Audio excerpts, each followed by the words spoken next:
Assalamualaikum warahmatullahi wabarakatuh. Perkenalkan nama saya Rasid Fadilah, NPM 1000663211184 dari kelas D. Di sini saya akan memaparkan materi tentang surfaktan. Jadi sebelumnya, apa itu surfaktan? Surfaktan atau surface active agent adalah molekul-molekul yang mengandung gugus hidrofilik, suka air, dan lipofilik atau suka minyak dan lemak pada molekul yang sama.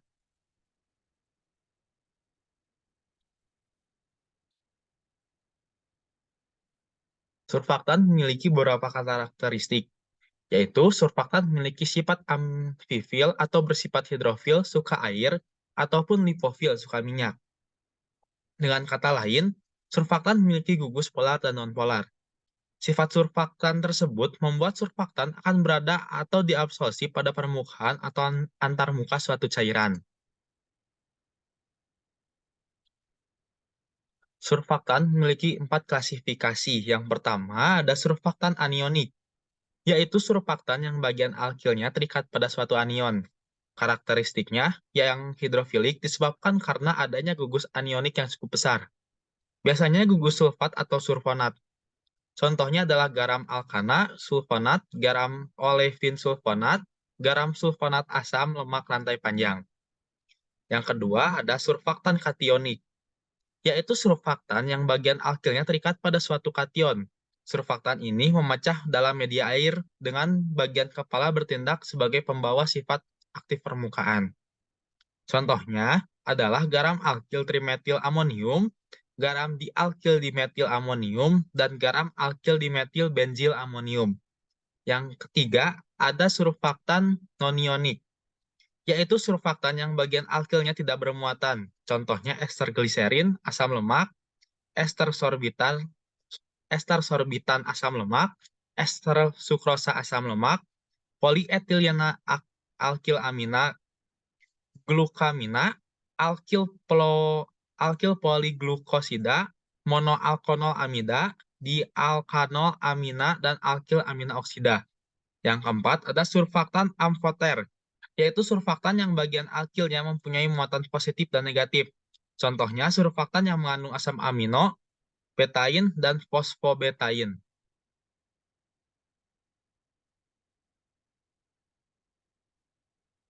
Mekanisme kerja dari surfaktan. Turunnya tegangan permukaan terjadi karena masuknya surfaktan ke dalam fase air dan fase minyak. Surfaktan memiliki bagian kepala yang bersifat penyuka air atau hidrofilik, sehingga bagian kepala tersebut masuk ke fase air. Surfaktan juga memiliki bagian ekor yang bersifat tidak menyukai air atau hidrofobik, sehingga bagian ekor tersebut masuk ke fase minyak. Interaksi kepala dan ekor surfaktan dengan dua fase tersebut menyebabkan penurunan tegangan permukaan antar fase. Ketika bagian surfaktan akan diserap dan diabsorpsi lebih kuat oleh air dibandingkan dengan minyak apabila bagian kepala yang lebih menyukai fase air lebih dominan. Hal ini menyebabkan tegangan permukaan air menjadi lebih rendah, sehingga dapat menyebar dengan lebih mudah. Sebaliknya, jika bagian ekor yang lebih menyukai fase minyak lebih dominan, maka molekul-molekul surfaktan akan diabsorpsi lebih kuat oleh minyak dibandingkan dengan air yang menyebabkan tegangan permukaan minyak menjadi lebih rendah sehingga mudah menyebar.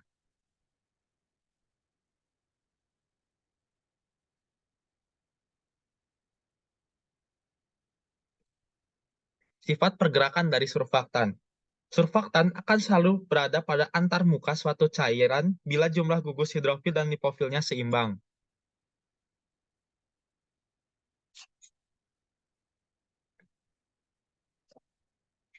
Bila, sur, bila suatu surfaktan memiliki gugus hidrofil lebih besar lipofil, maka surfaktan akan lebih berada pada fase air dan sedikit berada pada antarmuka.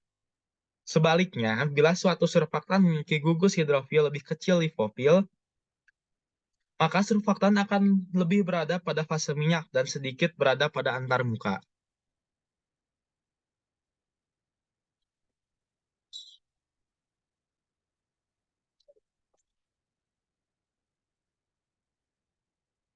Hydrophilic lipoic balance atau HLB. HLB adalah ukuran keseimbangan hidrofilik lipofilik dari suatu zat aktif permukaan. Metode HLB digunakan apabila emosi yang dibuat menggunakan suatu surfaktan yang memiliki nilai HLB. Sebelum dilakukan pencampuran terlebih dahulu, dilakukan perhitungan harga HLB dari fase internal, kemudian dilakukan pemilihan emulgator yang memiliki nilai HLB yang sesuai dengan HLB fase internal. Setelah diperoleh suatu emulgator yang cocok, maka selanjutnya dilakukan pencampuran untuk memperoleh emulgasi yang diharapkan. Nilai HLB ini berkisar antara 1 sampai 40, di mana angka yang lebih rendah pada umumnya menunjukkan kelarutan dalam minyak dan angka yang lebih tinggi menunjukkan kelarutan dalam air. Dalam air.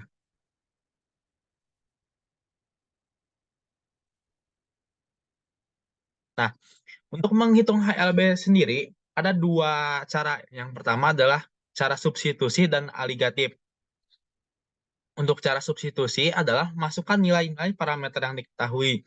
Untuk cara aligatif, operasinya pengulangan silang dari parameter yang diketahui.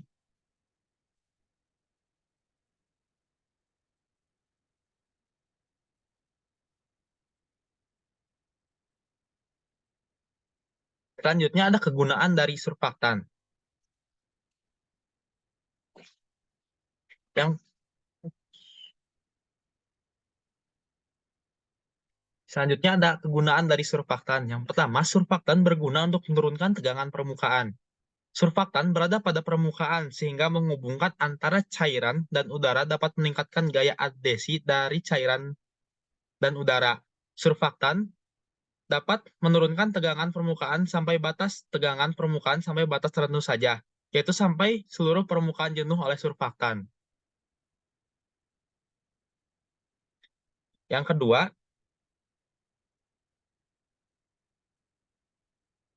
surfaktan sebagai pembasah. Surfaktan dapat bertindak sebagai zat pembasah karena dapat menurunkan sudut kontak antara permukaan padat dan cairan pembasah. Semakin kecil sudut kontak, artinya zat tersebut semakin mudah dibasahi. Yang ketiga, surfaktan untuk meningkatkan kelarutan suatu zat. Surfaktan akan menurunkan tegangan permukaan sampai pada titik tertentu yang disebut KMK atau konsentrasi misal kritik. Yang selanjutnya, surfaktan surfaktan sebagai emulgator dan surfaktan untuk deterjen. Selanjutnya ada zeta potensial. Zeta potensial adalah nilai yang mengindikasikan kekuatan tolak-menolak antar partikel. Dalam bidang farmasi, pengukuran zeta potensial digunakan sebagai kunci untuk memahami proses disrupsi dan agresi dan juga digunakan untuk menentukan ada tidaknya gugus atau gugus yang bermuatan pada permukaan bahan. Oke, cukup sekian dari saya. Terima kasih. Wassalamualaikum warahmatullahi wabarakatuh.